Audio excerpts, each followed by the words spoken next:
This is the Detroit Sports Podcast Network.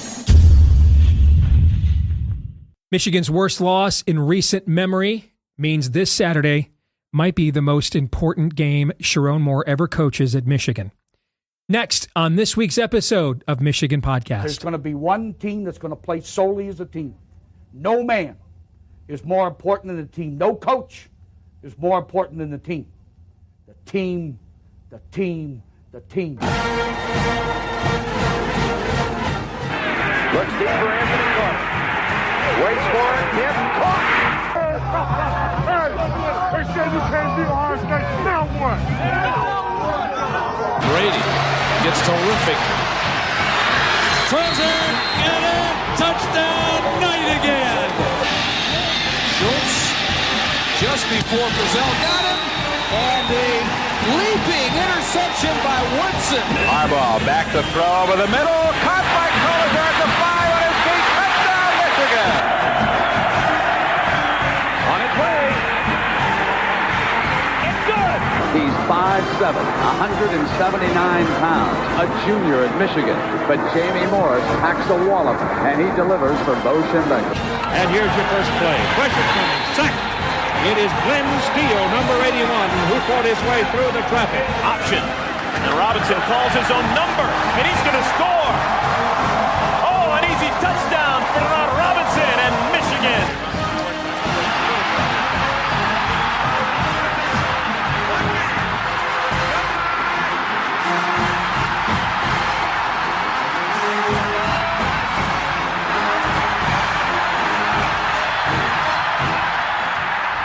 Win it. We're going to win the championship again because we're going to play as a team.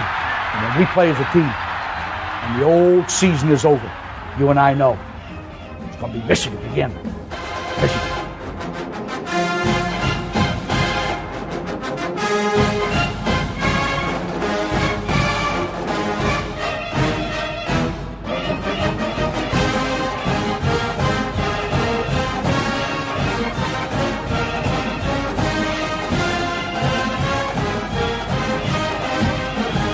Go Blue, I'm Steve Deace, and welcome to this week's episode of Michigan Podcast. And the Wolverines just had their entire program exposed and dismantled by USC in front of a nationally televised primetime audience on Saturday night. A game Michigan physically was just kind of never really in.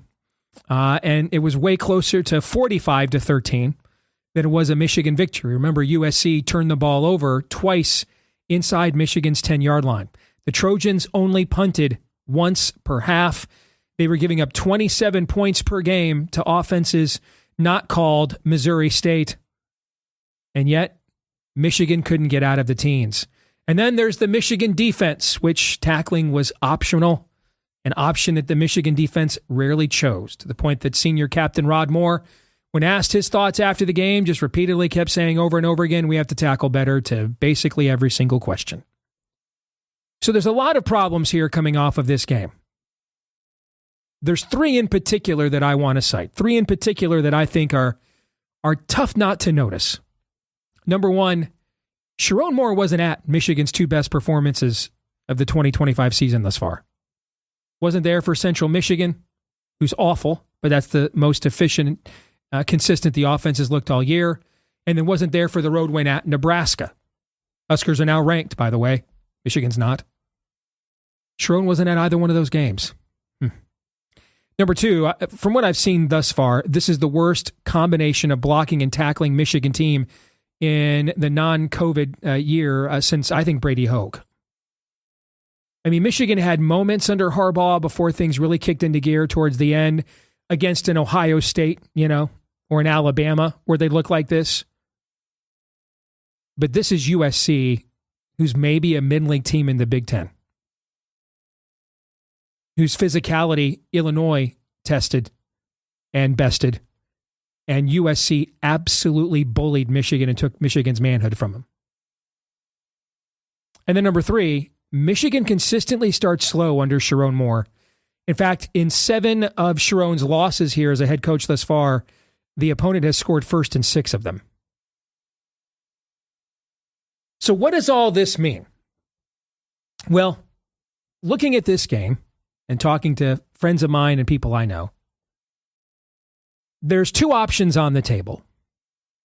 One is, like listening to Carl Lewis try to sing the national anthem, uh-oh, and things are systemically bad. This is what happens when you hire a guy who was a position coach at Central Michigan 5 years ago to be the head coach at the University of Michigan. He's just in over his skis. That is possible. The other option is, come on, guys. Yeah, it was an awful game. Michigan, embarrassed itself. But Bo Schembechler and Lloyd Carr are in the Hall of Fame as coaches, and they went out there and got their rear ends handed to them on the West Coast before and several times as well, which is also true. I mean, Michigan's record in my lifetime, Michigan's record in West Coast games in the regular season, they've won one. I think it's 1-7. 1-1, and that was against a terrible UCLA team on a miracle onside kick recovery from Veda Murray and a last-second field goal, and they won by 1 point. So that's also possible. I mean, if you're my age or older, then you remember those Rose Bowl years where something would just happen when Michigan would go out there and play most of the time that just didn't look like Michigan looked any of the previous time. Just something about playing out west. Who knows? Clearly the competition was better and good. That's part of it, so give credit to that. And USC did play very well. But Michigan also, in many of those classic Rose Bowls and other regular season losses, didn't play their game. So that's possible too, that this is just a part of an overall trend. Which brings us to this weekend, because this is where we're going to get the answer to this dilemma. And I think that there is relevant evidence for both arguments. So where do I come down? Ask me this about 3:30 Eastern time on Saturday, and I'll give you the answer. Because now the shoe is on the other foot. And now the West Coast team is coming to Ann Arbor. And now they've got the body clock issues. Now they've got the travel issues, not to mention the game's going to kick off at 9 a.m. Pacific time. Now, I just happened to be at the Washington at Iowa game. Took my uncle there, to the lifelong Hawkeye fan, so I took him to that game last year. About this time last year, in fact, it was mid-October, and I watched Washington at 9 a.m. just get run up and down the field by Iowa, and the Hawkeyes scored 40 points in that game. And Washington was never really in that game. So, on top of the situational advantage here that should go to Michigan, how about pride? Michigan was absolutely mauled. There's a kid named Jaheen Grant who should still be in high school, graduated a year early. He made the interior of our offensive line look like children. I mean, on the line of scrimmage, Michigan was just absolutely dominated. And there's better be a pride factor there. And I hope Sherrone's got more than I wore a construction shirt to a press conference to signal to everybody it's Blue Collar Week. I hope there's more in the motivational tank than that schmaltz. Because given the situational advantage with the schedule, not to mention the revenge factor we lost to these guys last year, but given the situational advantage in Michigan's favor here with the schedule, on top of that, the backs against the wall pride factor, if the Wolverines lose on Saturday, I think then you can only be left with systemic problems, and that points right back to the head coach. And you'd be looking at an 8th loss in 2 years. And I think the next 2 games are a package deal. I think if we win on Saturday, and I think if we win, it's probably a blowout. Michigan wins maybe a touchdown or more. I think either Washington wins or Michigan wins comfortably is what I think is going to happen on Saturday. And I think it's a package deal. I think if Michigan loses on Saturday, quit factor comes into play. All the preseason goals are basically off the table.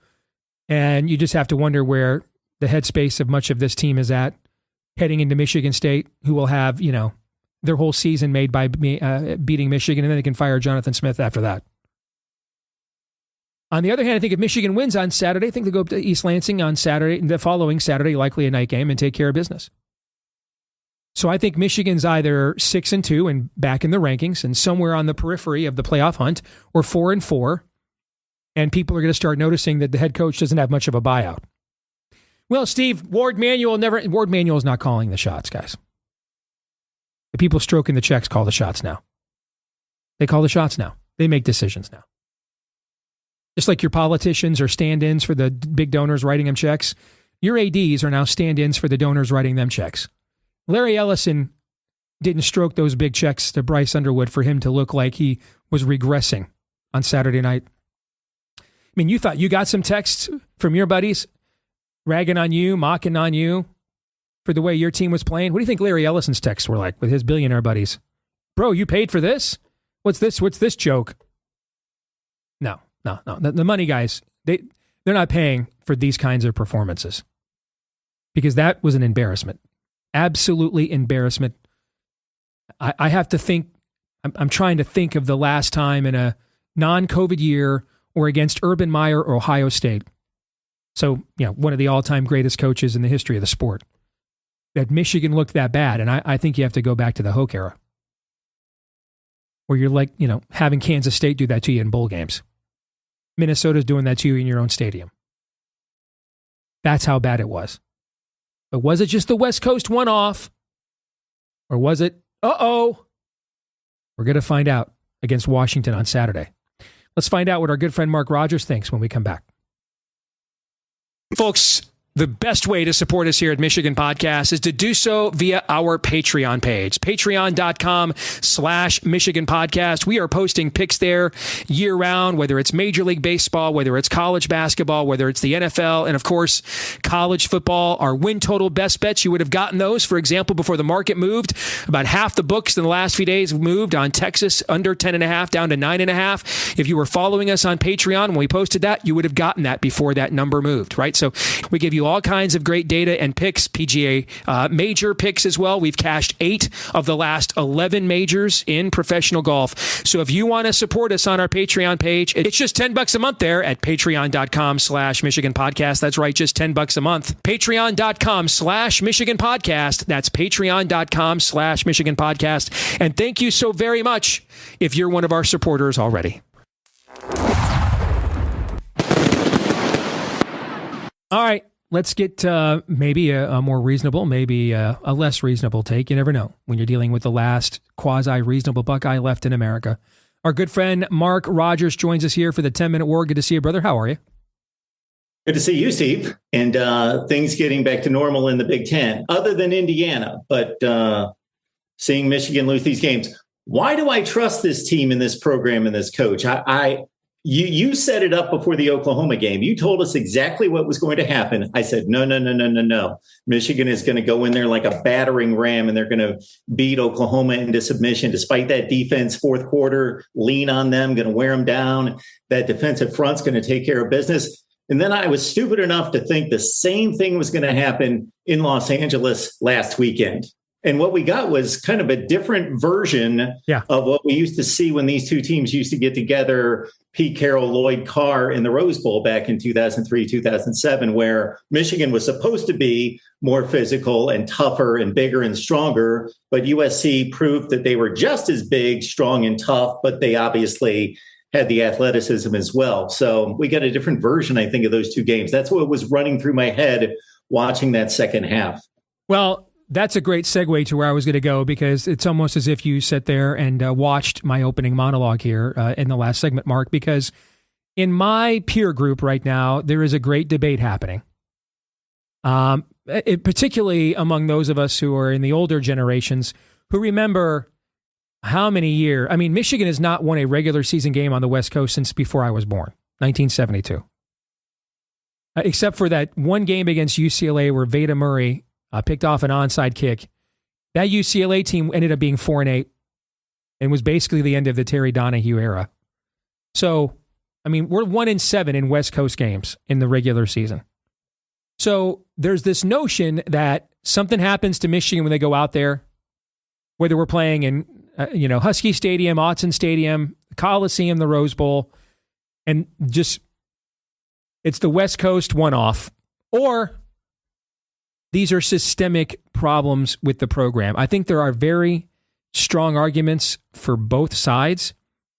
And to me, Mark, Saturday morning, and I say Saturday morning because this thing's kicking off at 9 a.m. Washington local time. Saturday morning is going to be the determiner of what it is. Because now the scheduling advantage of the travel goes into Michigan's favor. And I would argue it's an extra advantage. I mean, playing a game at 4:30 Pacific is not much different than playing at 3:30 Eastern, which Michigan does all the time. And that's what time that game kicked off. It was 3:30 Pacific. That's what time that game kicked off last week. Well, now Washington's got to kick off at 9 a.m. local time because we're big noon. So we get the travel advantage, but it's even more of an advantage because the body clock is working against Washington in ways it didn't against us. And you have to think if there's any pride at all in this Michigan program to get dominated like this up front from USC. So this is the moment we find out if Sherrone Moore, I think, is in over his head, where that was just another, whether it's Bo, Mo, Lloyd, Jim, West Coast one-off. I think this is the most important game of the Sherrone Moore era right now. I think if Michigan wins, it's a game we probably don't talk about 3-4 years from now. Never comes up in a conversation. I think if Michigan loses, I think it's a game we're talking a lot about maybe 3 or 4 months from now, brother. That's what I think is on the line. Come on here, Steve, and disagree with you is what I like to do. I try to do my best to do that. I did see one of your notes about this being the worst Michigan loss in 5 years. I pretty much had to agree with that. Obviously, they haven't lost many games, especially over a 3-year stretch. So I did a little fact-finding on this 3 time zone travel over the weekend because I've been hearing way too much about it.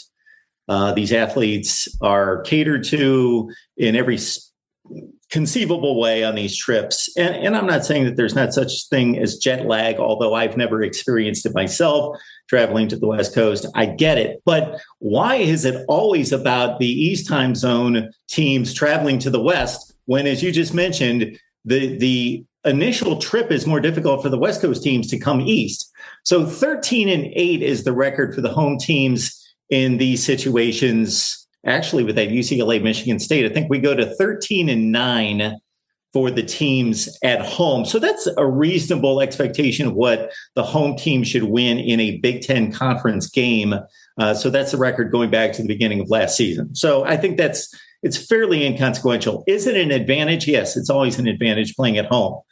This Washington team is no joke. Their rush defense is pretty legit. Ohio State could not run against them. Michigan should have a better running attack, of course, than Maryland and whoever they played last, Maryland and Rutgers. But, they've got a really good football team. And coming off the bye with Jed Fish, and I do think Jed Fish is a really good head coach. And Devon Williams at quarterback is playing lights out, threw for 400 yards his last outing, ran for 136. I don't know. This is going to be a tough deal. And Michigan's pushing a 7-point favorite in this game. And I think that's a little heavy. I really like this Washington I've already team. bet Washington. I've already bet Washington, even on the money line. Not even as an emotional hedge. But I thought the number might actually go down. I wish I would have waited because you're right. It's actually going up, which makes absolutely no sense to me whatsoever. But I mean, I really think the entire Sherrone Moore era is riding on this. I do. I think this and Sparty are package deals. I think if Michigan wins Saturday, they'll win the next week. I think Michigan loses, there will be a quit factor. You started to see it in the second half against USC. I think we're at the stage now with these teams.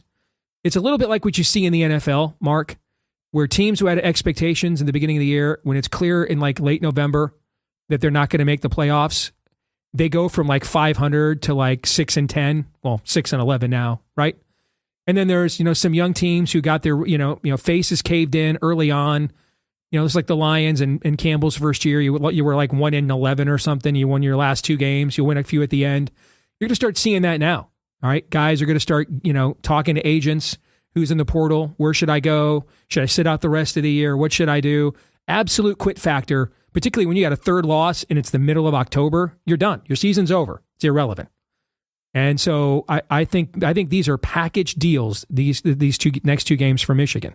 And I think that either Sherrone Moore is 6-2 in 2 weeks and back in the top 25 on some periphery of the playoff discussion somewhere, or he's 4-4, and there are real conversations about whether the 3 or 4 people funding this roster, and that's the case at all of our schools now. The ADs are not in charge. People need to get over this and understand who's calling the shots.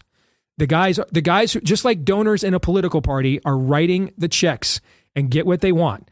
The guys who are writing, and they're not writing checks to athletic departments now, they're funding players. They're providing payrolls. They get what they want. And Larry Ellison did not pay for that claptrap that showed up on Saturday night. Larry Ellison is not paying for your quarterback taking his helmet off to celebrate a touchdown when you're already out of the game, and then his head coach to go for 2 points for some odd reason, like it's a clown show. He's not paying for that. And just like our phones blow up, I think people, I get to be around people, maybe not quite as rich as Larry Ellison, but working in politics, Mark, I've been around a lot of rich people. And here's the thing that will blow most people's minds. They're every bit as shallow as we are, and most of them are not smarter than us. So think about all the text you and your buddies are trading when you watch a game like that. Theirs are just as bad, if not worse, because they actually think they've got the money to make it better. You see what I'm saying? So they have it's even worse in their case, because they think they're just used to making things happen. And so all the Michigan fans that self-pleasured to Dave Portnoy being put on Fox, Big Noon, guys, if this thing goes south, Dave Portnoy is going to have Sherrone Moore fired by Thanksgiving. Mark my words. He's not going to eat it. Dave Portnoy's not going to eat the L's. He's not going to go on a set with Urban Meyer for the next 6 weeks and talk about a rebuilding year. He's going to bury Sherrone Moore with his own shovel live on the air. That's how this works now. It's the NFL, not for long. There aren't rebuilding years like you used to know, and there certainly aren't rebuilding careers, and there's no on-the-job trainings. None of that works. You have people shelling out $20, $30 million out of their own pocket to fund rosters at the Michigan, Penn State level. You will either do or do not. There is no try, or you're gone. And that's exactly what you see in the NFL. Sherrone, not to mention, has really no buyout whatsoever. So the next 2 weeks, I think, will foretell much of Sherrone Moore's career at Michigan. It's like $4 or $5 million, right? Yeah, it's nothing. It's nothing. Yeah. Okay, so the first thing, not that it matters if they go 8-4, 6-6, whatever it is. It's not what Michigan is looking for and what they're paying for. But you're telling me this team is going to lose to Michigan State. That is incomprehensible. Oh, I think there will be an absolute quit factor. Absolute quit factor. You don't understand the Michigan State mindset. You have no in-state rival. Nothing. You think you know, but to quote the great prophet, you don't know, and you never will. What it's like to have a team whose entire existence, reason for being, okay, is beating you, who follows you more than their own team, even when their own team is good. You have nothing at all there in Ohio to compare this to. So whatever if we lose this game, whatever Michigan State's best shot is, we're going to get it. Whatever Michigan's worst shot is, you're going to see it. All right? Because this is also where your best players are from the transfer portal. Justice Haynes did not come here to go 7-5, Mark.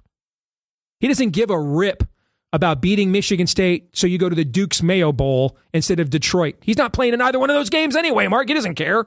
So it's playoff or bust, man. Playoff or bust. And when you don't hit the playoff, you go bust. That's what happens. That's what you saw with Florida State last year. It's what you're seeing with Clemson and Penn State this year. That's what, unless you have an overwhelming talent advantage, and maybe we do. Maybe Michigan State's really just that bad from a personnel perspective, but that's what it would take, I think, for us to get back up off the mat after losing this game. Okay, Michigan State is that bad, but that doesn't matter. So I'm going to get to a few points on what we watched last weekend, and you may have covered this ground, probably have, if you're doing these post-game shows now with your son now, and then obviously open up this show. But some of this stuff is just astounding to me, especially in light of what we know USC has been since they joined the Big Ten. Mm-hmm. So at the close of the Illinois USC game, in which USC is holding a 2-point lead, trying to walk off the field with a win, and they know Illinois is driving in field goal range and just going to ram the ball down their throats, USC couldn't stop it. They gave up 9, 8, 13, and 6, the final 4 runs of that game. Couldn't stop them. And this USC team repeatedly last season leaned on in the fourth quarter, gave up leads every time out. Every game they lost gave up a fourth quarter lead in the Big Ten. And we saw what we saw, and you brought up the 2-point play, the conversion, what they were doing there. And also not just the decision to go for 2, which mathematically stupid, but the play call when you've got, you don't have an NFL quarterback. You've got you're doing a one option route to the corner. So you need a precise thrower. And Bryce Underwood's phenomenal and will be even better if he's given the right tutelage and development. But just to give him no options on that play and to make it a one shot to the corner type of play call. And the other thing that strikes me about this team, for as much as they struggle at the wide receiver position, and I think the best thing that came out of this game was that they threw the ball to Andrew Marsh, something that I've been talking about for weeks on my show, that he's the guy that they need to develop and they can build upon to be the explosive guy downfield. So they did finally do some of that. But that they run no concepts in the pass game to get wide receivers open. You don't see guys like running down, clearing out zones and allowing, in bunch formations, other guys to clear the field. The passing concepts on this team seem to be completely non-existent in regards to any kind of approach that has any kind of plan to it. Well, the question becomes, is that coaching or is it because you can't pass protect? Right? So, again, we're going to get a lot of answers on Saturday. We're going to get a ton. All right? I mean, when your fifth-year senior captain answers every game, Rod Moore answered every question in the post-game press conference with the following words: we have to tackle better. That is a guy who's got Big Ten championship rings, national championship rings, telling his teammates, this is just not acceptable for the standard here. And when you're laying it on the line like that, if your team either responds, Mark, if they do, great. Hey, this was a one-off, terrible, another West Coast, Michigan football tragedy we've all endured, or if in your case, a buck nut, enjoyed. Okay. We've done this for decades. Let's just add this one to the graveyard of, lost trips to the West Coast. Or existential questions will be asked. That's where we are right now. We're there right now. And Steve, I would buy into that, the theory that it's the West Coast trip if we didn't see Oklahoma. This was so similar to Oklahoma, first and foremost. And then also just that they couldn't beat down USC. I expected this to be a classic contrast of identities, and Michigan would rush for 240 yards, not USC. Mm-hmm. And USC would stay in this game with athleticism, just like they did against Illinois. Michigan should be a better version of Illinois in terms of run, pass, mix, play action, beating them down in the fourth quarter. But Illinois was able to do that. Michigan wasn't able to do that. So if I hadn't seen Oklahoma, that game put on the field by Michigan, then I would consider this, okay, I could see where this would be a one-off, because USC for the last 2 years in the Big Ten has been the biggest ceiling to floor team in the conference and maybe in the nation. So when they're hot and they got it rolling, they still have the athletes to do a lot of damage. But we saw Oklahoma too. All right. Final thing before I let you go. 1 week from now, when we're doing this again, are we preparing Michigan coaching hot boards? Or are we just moving along and playing out the rest of the season? What do you think? Well, I kind of gave a precursor to it, even though I haven't made any official prediction on this game. But I really like Washington's team. I like the way they play.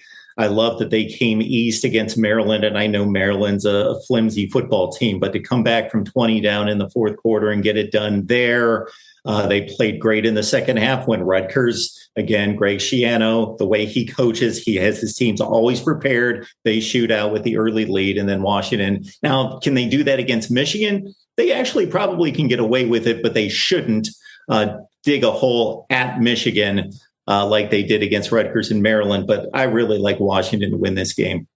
All right, Mark. Talk to you later. If that's the case, you better come with a coaching hot board next week, because that's where we're going to be. Mark my words. Okay. All right. Thank you, man. You bet. All right, this week's X-Poll results, we asked you, do you think Sherrone Moore is going to succeed at Michigan? This is one of the most voted in polls we have ever had in the history of this show. And 81% of you said no.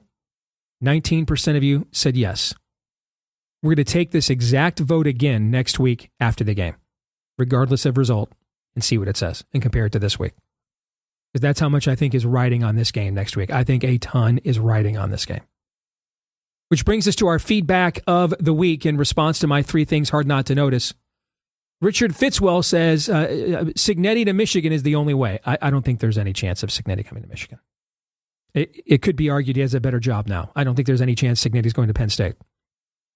And he's a Pennsylvania native. He has no ties here. I didn't say he's in a bigger brand now, but he's making a ton of money. He's already making twice what Sherrone Moore makes. You don't think Indiana's going to sweeten the pot a little bit more? If we came calling, of course they would. Not to mention their expectations are not nearly ours. He's also got the number 2, number 3 team in the country right now. He might win the Big Ten this year. What's he need Michigan for? No, that's not happening. I think a lot of you need some of the takes on the Cignetti to Michigan thing. I just evidence that Michigan truly has passed California in marijuana consumption in the U.S. I mean, some of you truly need a higher grade of gummy. All right. We're not dealing with Indiana as you've always known it. It's not college football as you've always known it, which is why coaches like James Franklin get fired when literally 3 weeks ago they were ahead against Oregon in overtime and about to be the number 1 team in the country. It's a whole brave new world now. It's the NFL now, guys, which stands for not for long. So there won't be 4-year rebuilding jobs. None of that's going to happen. Or, well, we don't do that here. Or you got hired by this. None of that matters. And if you have an AD and president who don't want to move on a coach, the donors do. Donors just stop writing checks. And there goes your roster, and they'll let your program tank. And then the AD and president get fired. And then they'll hire the next AD and president as well as head coach and get their way. Because this is how it works where I work in politics. And since the universities and the programs don't want to treat them as employees, and I understand why, and frankly, I'm not sure is as good of a deal for the people or for the players as a lot of your media advocating this are claiming. Everything now becomes a taxable event, for example. But if you're going to have these kinds of relationships with, don't call them employees, and operate as a nonprofit, well then, whoever's actually doing, since contracts don't rein everything in anymore, and there's not a formal relationship between labor and management, it's the third party that is funding that informal relationship is now calling all the shots. So can you think of another nonprofit in America that rakes in exorbitant amounts of money while claiming it's a nonprofit? Political parties. And many of your congressmen and senators, regardless of political party, are stand-ins for the major donors writing them the biggest checks. And that's exactly what college sports has now become. The ADs and presidents are stand-ins. And just like if big donors don't get their way in politics, that politician, they'll make sure they're gone. The same thing will happen to these admins. Larry Ellison et al. They are not paying for what you saw on Saturday night. They're not paying for that. So there is a lot riding on this Saturday afternoon. Better demonstrate that was a West Coast one-off, or that'll do it for this week's episode of Michigan Podcast. Don't forget to like, rate, subscribe, share, 5-star review, and comment here as well. Thanks to all of you that do those things and help the podcast to grow each and every week. We appreciate each and every one of you who watches and does that. Even if you're hate watching, as a Buckeye, your views count just the same. So thank you. All the more, in fact, for you. Thanks. You can also follow us on X in between episodes at Michigan Podcast as well. At Michigan Podcast there. Until the next time, next week's show is going to be a humdinger one way or the other based on this result. I'm Steve Deace. Go Blue.